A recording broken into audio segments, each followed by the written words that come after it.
Good morning students. आज का हमारा टॉपिक है एनवल्पिंग सिलेंडर। क्या होता है enveloping cylinder? Locus of the tangent to a sphere और a conicoid which are parallel to a given line is a cylinder called enveloping cylinder. क्या कहता है कि मेरे पास कोई स्फीयर है, ठीक है, स्फीयर पे के जो टेंजेंट्स हैं उनका लोकस जो है वो सिलेंडर बनाता है। किस कंडीशन के साथ? कहते कि एक गिवन लाइन हमें होगी, दी हुई होगी लाइन गिवन होगी जिसके पैरेलल होगी, ठीक है। जो लोकस ऑफ टेंजेंट बनेगा स्फीयर का वो कैसा बनेगा? गिवन लाइन के पैरेलल बनेगा और बनता हुआ मुझे एक सिलेंडर क्रिएट करेगा। वो सिलेंडर मेरा क्या कहलाएगा? एनवल्पिंग सिलेंडर कहलाएगा, ठीक है। सेम केस ही हमारा किस में बनेगा? कॉनिकॉइड का है, ठीक है। अगर हम चाहे मेरे पास स्फीयर है चाहे कॉनिकॉइड है तो टेंजेंट्स का लोकस हमें देखना है, ठीक है। The locus of tangent to a sphere और conicoid which are parallel to a given line is a cylinder called enveloping cylinder, ठीक है। तो इसके बाद अब मेरे पास आर्टिकल है 8.8, उसमें हमें एनवल्पिंग सिलेंडर की इक्वेशन निकालनी है, ठीक है। Equation of the enveloping cylinder of a sphere, ठीक है, इसको हम कहेंगे स्टैंडर्ड फॉर्म। कैसे निकालनी है? Find the equation of enveloping cylinder of sphere. कैसा गिवन है? X square plus Y square plus Z square equals to A square whose generators are parallel to the line. Line कैसी है? X by L, Y by M, Z by N, ठीक है। जब हमें sphere given है और एक line given है जिसके पैरेलल क्या हैं? जनरेटर्स हैं, तब हमें एनवल्पिंग सिलेंडर की इक्वेशन निकालनी है। तो कैसे सॉल्व आउट करना है? हमें इक्वेशन स्फीयर की गिवन है, ठीक है। क्या है एनवल्पिंग सिलेंडर? टेंजेंट्स ही हैं, तो हमें टेंजेंट की पहले इक्वेशन निकालनी पड़ेगी, ठीक है। तो मैंने पॉइंट एनी लेट किया सिलेंडर पे x1 y1 z1, ठीक है। तो इक्वेशन ऑफ टेंजेंट निकाली यहाँ से, इस पॉइंट से पास होती हुई क्या होगी? जो यहाँ से पास होती हुई वो पैरेलल किसके? गिवन लाइन के, इस लाइन के, ठीक है। तो एल एम एन हमें यहाँ से मिल जाएंगे। पॉइंट मेरे पास x1 y1 z1 है, तो इक्वेशन ऑफ टेंजेंट क्या हो जाएगी? x minus x1 by L, Y minus y1 by M, Z minus z1 by N is equals to, मैंने an a number r let कर लिया, ठीक है। तो यहाँ से मैं x की वैल्यू, y की वैल्यू एंड z की वैल्यू निकाल सकती हूँ। तो we have this point x1 plus l r, ठीक है। पहले इस फैक्टर को मैंने r के इक्वल रखा, देन दिस फैक्टर को हमने r के इक्वल रखा, फिर इस फैक्टर को। तो मैंने यहाँ से x की वैल्यू निकाली L R plus x1, m second coordinate आ जाएगा एम आर प्लस y1 और थर्ड कोऑर्डिनेट आ जाएगा एन आर प्लस z1, ठीक है। अब देखो ये पॉइंट लाई करता है ना, ठीक है। तो ये पॉइंट मेरा लाई करता है लाइन पे जो हमने निकाली है, ठीक है, लाई करता है। तो इस पॉइंट को अब हमने पुट करना है इक्वेशन ऑफ स्फीयर में। इक्वेशन ऑफ स्फीयर में क्यों पुट करना है? कि जो टेंजेंट है वो स्फीयर से ही जाती है ना। टेंजेंट हमने डेफिनेशन में पढ़ा था, टेंजेंट टू अ स्फीयर है। तो ये हमने जो टेंजेंट से पॉइंट निकाला है वो स्फीयर को में लाई करता होगा। स्फीयर में लाई करने का मतलब क्या है? स्फीयर की इक्वेशन में तीनों कोऑर्डिनेट आपने पुट करने हैं, ठीक है। पुट करने के बाद स्फीयर की इक्वेशन क्या थी? X square plus Y square plus Z square equals to A square. तो एक्स की वैल्यू पुट कर दी, x1 plus l r whole square plus y1 plus m r whole square plus z1 plus n r whole square equals to A square, ठीक है। तो square खोलेंगे हम तीनों का, स्क्वायर खोलने के बाद सॉल्व करेंगे तो मेरे पास आर स्क्वायर में इक्वेशन आएगी, मीन्स क्वाड्रेटिक इन आर आएगी इक्वेशन, ठीक है। आर स्क्वायर का कोफिशिएंट, आर का कोफिशिएंट और कांस्टेंट टर्म, ठीक है। क्वाड्रेटिक इक्वेशन इन आर आ गई, इट मीन्स आर की दो वैल्यू एग्जिस्ट करेंगी, ठीक है। और जब ये लाइन मेरी स्फीयर को टच कब करेगी? जब मेरे पास रूट्स कैसे होंगे? इक्वल होंगे। ये हमने पहले भी पढ़ी है कंडीशन। रूट्स इक्वल होते हैं, इट मीन्स डिस्क्रिमिनेंट आपका जीरो होता है। डिस्क्रिमिनेंट को जीरो करेंगे तो बी स्क्वायर माइनस 4ac को जीरो होना पड़ेगा, ठीक है। तो वैल्यू पुट कर दी बी की 2lx1 plus M Y one plus Z n का होल स्क्वायर, ठीक है। 2 का स्क्वायर 4 हो गया, माइनस 4 ए क्या है? दिस, और सी क्या आपके पास? ये, ठीक है। तो मेरे पास ये क्या आ गई? अब इक्वल्स टू जीरो है, इसको साइड ले जाओ, 4 से 4 कैंसिल आउट हो जाएगा, बच क्या जाएगा? lx1 plus M Y one plus Z N whole square equals to L square M square N square का एडिशन इंटू में X square 1 square plus Y one square plus Z one square minus A square, ठीक है। तो अब मैंने लॉकस of x1 y1 z1 निकालना था, तो x1 y1 z1 को रिप्लेस कर दो एक्स वाई जेड से, ठीक है। जो मेरा x1 y1 पॉइंट था ना कोई जो लाई करता था, तो रिप्लेस करने पे मेरे पास इक्वेशन ऑफ क्या आ गई, एनवल्पिंग सिलेंडर आ गई। ठीक है, तो इसके मेरे पास 2 ही एग्जाम्पल हैं। जो नेक्स्ट आर्टिकल है वो आपको नहीं करना। ठीक है, तो एग्जाम्पल फर्स्ट कहते हैं कि जो एग्जाम्पल फर्स्ट है वो आपके एक्सरसाइज के क्वेश्चन की तरह सेम ही है, तो मैं आपको एक्सरसाइज के क्वेश्चन करवा रही हूँ। एक्सरसाइज 8.3 फर्स्ट क्वेश्चन देखो, कहता है find the equation of enveloping cylinder of sphere. अब देखो स्फीयर गिवन है, सेम आर्टिकल की तरह है, X square plus Y square plus Z square equals to A square है। ए की वैल्यू यहाँ पे 5 है फर्स्ट क्वेश्चन में, और जनरेटर जो हैं वो पैरेलल हैं किस लाइन के, x/1 एल एम एन की वैल्यू हमें फर्स्ट क्वेश्चन में गिवन है 1 2 3। ठीक है, तो जैसे आपने आर्टिकल सॉल्व किया है वैसे ही सेम आपने एक्सरसाइज का क्वेश्चन फर्स्ट सॉल्व करना है। ठीक है, तो अब क्वेश्चन सेकंड क्या कहता है, find the equation of enveloping cylinder of sphere. अब यहाँ पे मुझे स्फीयर कैसा दे रखा है, X square plus Y square plus Z square minus 4x plus 6y minus 8z minus 4 equals to 0। ठीक है, और इसके जनरेटर पैरेलल दे रखे हैं, किसकी लाइन है मेरे पास, x/-3 equals to y/5 equals to z/1। ठीक है, तो देखा जाए तो सिर्फ स्फीयर की इक्वेशन अलग हुई है, पहले वहाँ पे हमने x square y square z square equals to A square पे बात की थी, तो ये जनरल इक्वेशन ऑफ स्फीयर आ गई है। ठीक है, तो अब स्फीयर ही चेंज हुआ है, बाकी सारा काम सेम है, वही आपने एक पॉइंट लेना है।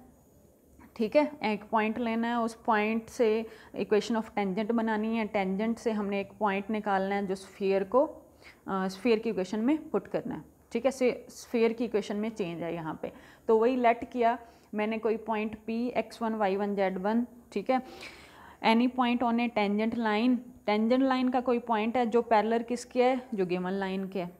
ठीक है, तो टेंजेंट लाइन की इक्वेशन हम निकाल सकते हैं, एल एम एन हमें यहाँ से मिल गए, x minus x1 y minus y1 और z माइनस z1। एल क्या है -3, m क्या है 5 और 1 क्या है। ठीक है, इसको मैंने लेट कर लिया r के इक्वल। अब इस लाइन का कोई भी पॉइंट होगा ये, अगर मैं यहाँ से x की वैल्यू निकाल सकती हूँ तो x की वैल्यू निकाल ली, y की वैल्यू निकाल ली 5r प्लस y1 और z की वैल्यू निकाल रही r प्लस z1। ठीक है, अब देखो ये कोई टेंजेंट लाइन का कोई पॉइंट है, टेंजेंट जो मेरी है वो स्फीयर से पास आउट होती है, स्फीयर की टेंजेंट है ना, तो इट मीन्स ये पॉइंट है जो वो स्फीयर पे लाई करता होगा। ठीक है, स्फीयर पे लाई करता है तो स्फीयर की इक्वेशन को सेटिस्फाई करता है, तो इसके कोऑर्डिनेट्स को स्फीयर की इक्वेशन में पुट कर दो, जो equation number first x square plus Y square, x की वैल्यू पुट की, वाई की वैल्यू पुट की, जेड की वैल्यू पुट की, -4x एक्स का कोऑर्डिनेट पुट कर दिया, 6y की वैल्यू पुट कर दिया, -8z -4 इक्वल्स टू 0। तो हमने इसको सॉल्व किया, सॉल्व करने के बाद जो आपकी इक्वेशन आएगी वो क्वाड्रेटिक इक्वेशन आएगी आर में, जैसा कि हमने आर्टिकल में देखा था। ठीक है, आर में क्वाड्रेटिक इक्वेशन है तो आर की 2 वैल्यूज़ एग्जिस्ट करेंगी। ठीक है, तो डिस्क्रिमिनेंट को 0 रखना होगा, डिस्क्रिमिनेंट को 0 रखना क्यों, क्योंकि जो लाइन थी वो स्फीयर को टच करती थी ना। ठीक है, लाइन टचेस द स्फीयर, तो डिस्क्रिमिनेंट को 0 रखा, b² माइनस 4ac। ठीक है, सॉल्व करने पे हमें मिल जाएगा locus of point x1 y1 z1, जिससे x1 y1 z1 को रिप्लेस कर देना x y z से। ठीक है, नेक्स्ट है हमारा chapter number 7 cone. Firstly we have a definition of cone. क्या है, A cone is a surface generated by a moving straight line, same बात जैसा कि हमने सिलेंडर में पढ़ा था। ठीक है, which pass through a fix point and satisfy one more condition. It में क्या कंडीशंस हैं, या तो गिवन कर्व को इंटरसेक्ट करती होगी, या टच या गिवन सरफेस, या एक एंगल बनाती होगी। ठीक है, make a given angle with a given line through the fix point. ठीक है, तो मेरे पास ये डेफिनेशन आपको याद रखनी है कि ये एक स्ट्रेट लाइन के थ्रू सरफेस जनरेट किया गया है। ठीक है, कहाँ से, किसी फिक्स पॉइंट से, और या क्या होगा, या तो वो किसी कर्व के इंटरसेक्ट करती होगी, या किसी सरफेस को टच करती होगी, या एंगल बनाती होगी। ठीक है, तो जो मेरा फिक्स पॉइंट है उसको हम कहेंगे वर्टेक्स, जो मेरी मूविंग स्ट्रेट लाइन होगी वो मेरा जनरेटर होगा। ठीक है, जो फिक्स कर्व होगी वो मेरी गाइडिंग कर्व होगी। ठीक है, तो इस चैप्टर में हम जो पढ़ेंगे वो second degree equation of cone पढ़ेंगे। वैसे तो कॉन की इक्वेशन किसी भी डिग्री की हो सकती है, वो डिपेंड करता है कंडीशंस पे जो जनरेटर सेटिस्फाई करेंगे। ठीक है, but we have read about second degree equation of cone in this chapter. ठीक है, मतलब क्या है कि ऐसी कॉन के बारे में पढ़ेंगे whose generator intersect a given conic और a touch a given sphere. समझ गए? ठीक है, जो जिस ऐसी कॉन जिसके जनरेटर्स कॉनिक के साथ इंटरसेक्ट करते होंगे या किसी स्फीयर को टच करते होंगे। तो उससे पहले होमोजीनियस इक्वेशन देखो। होमोजीनियस इक्वेशन आपने पहले भी रीड आउट किया होगा। कोई equation f of x Y z equals to 0 homogeneous कब होगी? जब f of r x r y r z equals to 0 होगी। ये इसकी जनरल नोटेशन है। कहने का मतलब क्या है कि जो मेरे पास इक्वेशन गिवन है उसमें एक्स वाई जेड कि हर टर्म की डिग्री सेम हो, तब हम उसको कहेंगे होमोजेनियस इक्वेशन। जैसे मेरे पास एग्जांपल है first A X square plus B Y square plus 2h(x) इस टर्म की भी डिग्री सेम 2, इसकी भी 2, एक्स और वाई 1 है, इसकी भी और 1 प्लस 1 2 हो गई। ठीक है, तो ये homogeneous equation of second degree. ऐसे ही second example A X square plus B Y square plus C Z square plus 2f(y) plus 2f(y) z plus 2g(z)x plus 2h(x)y equals to 0। ठीक है, एक्स स्क्वायर एक्स की degree 1 X की degree 2 Y की degree 2 Z की degree 2। यहाँ पे Y की power 1 और जेड की पावर 1 मिलके क्या हो गया 2, जेड और एक्स की मिलके 2, एक्स और वाई की डिग्री मिलके 2। ठीक है, तो ये मेरी सारी टर्म्स की डिग्री कितनी है 2 है, तो homogeneous equation of second degree. ठीक है, इस इक्वेशन को हम कहेंगे general equation of cone with vertex at origin. ठीक है, तो ये आपने माइंड में रखनी है। A X square plus B Y square plus C Z square plus 2f(y)z plus 2g(z)x plus 2h(x)y equals to 0 which is general equation of cone with vertex at origin. ठीक है, अब देखो equation of cone with vertex at origin क्या होगी? हमेशा homogeneous होगी। ये आपका आर्टिकल फर्स्ट है 7.3, जिसमें कहा है कि जो इक्वेशन ऑफ कॉन होगी जिसका वर्टेक्स ओरिजिन पे है वो ऑलवेज होमोजेनियस इक्वेशन होती है। ठीक है, इसका कन्वर्स भी ट्रू है। अगर एक्स वाई जेड वाली टर्म्स की डिग्री सेम है, ठीक है, एक्स वाई जेड वाली टर्म्स की डिग्री सेम है मतलब होमोजेनियस इक्वेशन है, तो उसका ऐसी इक्वेशन ऑफ कॉन का वर्टेक्स क्या होगा? ओरिजिन ही होगा। ठीक है, जो इक्वेशन ऑफ सेकंड डिग्री है उसको हम क्या कहेंगे? क्वाड्रेटिक कॉन कहेंगे। अब है मेरे पास नेक्स्ट आर्टिकल 7.4। 7.4 आर्टिकल क्या कहते हैं? इसमें हम क्वाड्रेटिक कॉन्स के बारे में ही पढ़ेंगे। ठीक है, कहते हैं कि find the equation of cone या क्वाड्रेटिक कॉन। ठीक है, क्या डेफिनेशन है? To find the equation of cone whose vertex at origin and which pass through the curve of intersection. अब यहाँ पे कर्व्स के इंटरसेक्शन गिवन है। कौन कौन सी कर्व है? एक तो प्लेन है LX plus MY plus NZ equals to P, और दूसरा सरफेस गिवन है AX square plus BY square plus CZ square equals to 1। ठीक है, तो हम इनकी इंटरसेक्शन से हमने इक्वेशन ऑफ कॉन बनानी है। अब देखो LX plus MY plus NZ equals to P, अगर मैं बोथ साइड P से डिवाइड कर दूँ तो इक्वल्स टू 1 बन जाएगा। ठीक है, इनकी इंटरसेक्शन करनी है तो मैं इस 1 की ये वैल्यू है सारी, इसको मैं इस इक्वेशन में सरफेस की इक्वेशन में पुट कर सकती हूँ। पुट किया तो क्या बन गया? X square plus B Y square plus C Z square equals to 1 की जगह पुट कर दिया LX plus MY plus NZ by में P का होल स्क्वायर। सॉल्व करेंगे, सॉल्व करने के बाद मेरे पास ये इक्वेशन आएगी। ठीक है, स्क्वायर रूट खोलोगे तो देखोगे XYZ सारी टर्म्स की डिग्री क्या है? सेम होएगी। तो इट मीन्स ये क्या होगी? होमोजेनियस इक्वेशन इन XYZ होगी which is represent a cone whose vertex at origin. Next है इसी की एक्सरसाइज 7.1। ठीक है, जो एग्जाम्पल्स और एक्सरसाइज है वो सेम ही क्वेश्चंस हैं। ठीक है, तो फर्स्ट एग्जाम्पल देखो, कहते हैं कि find the equation of cone whose vertex is at origin and passes through the curve. वही सेम अभी जो आर्टिकल किया है, वहाँ भी एक प्लेन गिवन था और एक सरफेस गिवन था। ठीक है, तो मेरे पास क्या है? एक curve x plus y plus z equals to, वहाँ पे p था ना, तो p से डिवाइड कर दिया था तो 1 बनाने के लिए। तो अब यहाँ पे ऑलरेडी 1 है तो डिवाइड करने की ज़रूरत नहीं है। ठीक है, तो इंटरसेक्शन से इक्वेशन ऑफ कॉन बनेगी, तो 1 की वैल्यू पुट कर दो इस इक्वेशन में। ठीक है, यहाँ पे पुट करूँगी x square by 4 plus Y square by 9 plus Z square by 1 equals to 1 की वैल्यू पुट करिए x plus y plus z का स्क्वायर। ठीक है, 1 को 1 का स्क्वायर लिख सकती हूँ ना। तो इसको सॉल्व करोगे, सॉल्व करने के बाद मेरे पास क्या आ जाएगी? Equation of cone. ठीक है, सेकंड एग्जांपल देखो, जो फर्स्ट क्वेश्चन एक्सरसाइज का वो आपके फर्स्ट एग्जांपल की तरह ही है। ठीक है, अब सेकंड जो क्वेश्चन है एक्सरसाइज का वो भी इजी है, उसमें आपके कर्व्स की इंटरसेक्शन गिवन है, 2 सरफेस गिवन है।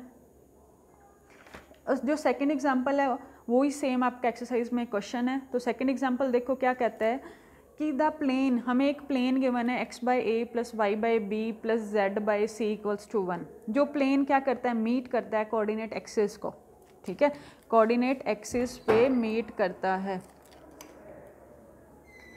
एक्सिस पे मीट करेगा किन पॉइंट्स पे, ए पॉइंट पे, बी पॉइंट पे और सी पॉइंट पे, ठीक है। तो हमें इक्वेशन ऑफ कॉन प्रूव करनी है क्या, by the line drawn from O to meet the circle A B C is Y Z into B by C plus C by B plus X Z C by A plus A by C plus X Y A by B plus B by A equals to C, ठीक है। तो पहले तो जो plane given है, coordinate axis की condition given है, उसका यूज़ करो। जब कोई प्लेन मीट करता है x axis at point A पे तो उसके कोऑर्डिनेट क्या होंगे, a0 0, बी को मीट करेगा मीन्स वाई एक्सिस पे तो 0 b 0, और जब सी पे मीट करेगा, सी कहाँ पे है, जेड एक्सिस पे तो 0 0 c, एक्स एक्सिस पे वाई और जेड 0 होते हैं ना, ठीक है। तो अब जो सर्कल ए बी सी है उसने कहा है स्टेटमेंट में, तो वो कहाँ से बनता है, हमने पढ़ा हुआ है इंटरसेक्शन ऑफ स्फीयर और प्लेन होता है। तो स्फीयर की इक्वेशन हमें चाहिए, हमने बनाई हुई है चैप्टर 6 में, equation of sphere passing through 4 points O A B C, ठीक है, ओ ओरिजिन है। तो चारों पॉइंट्स को जनरल इक्वेशन ऑफ स्फीयर में पुट करोगे, वहाँ से u v w और d की वैल्यू निकाल के जनरल इक्वेशन ऑफ स्फीयर में पुट करने के बाद मेरे पास ये इक्वेशन आ जाएगी, ठीक है। तो इक्वेशन आने के बाद मेरे पास इक्वेशन ऑफ स्फीयर आ गई। अब इक्वेशन ऑफ स्फीयर को हमने होमोजीनियस इक्वेशन बनाना है, यूज़ किसका करना है, गिवन प्लेन का। वही बात हो गई ना, जैसे हमने अभी प्रीवियस क्वेश्चन किया था, एक प्लेन गिवन होता था, एक सरफेस गिवन होता था, प्लेन की वैल्यूज़ को हम सरफेस में पुट कर देते थे।